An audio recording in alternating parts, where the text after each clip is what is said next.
कौन कहता है महंगाई है?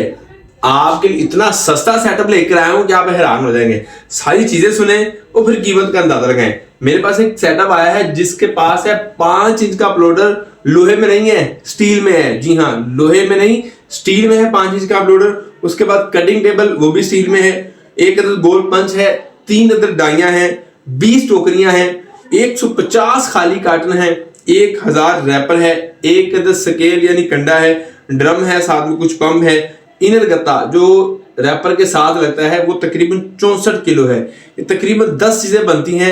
ये सिर्फ और सिर्फ एक लोहे के प्लोडर कीमत जितना है। जी हाँ, एक लोहे का प्लोडर कितने का आता है? 3, 3.5, 4 लाख का। और ये सारी चीजें 5 इंच का एसएस का प्लोडर और ये सारी चीजें सिर्फ और सिर्फ आपको मिलेगी 3.5 लाख रुपए की। जी हाँ, ये गुड ऑफर है, बेहतरीन डील है। गुजरावाला में ये सेटअप बड़ा हुआ है। अगर आप कम पैसों में ये कारोबार शुरू करना चाहते हैं, ये फैक्ट्री, ये सेटअप आपके नाम हो सकता है। अभी राब्ता करें और इसकी मालूमात हासिल करें।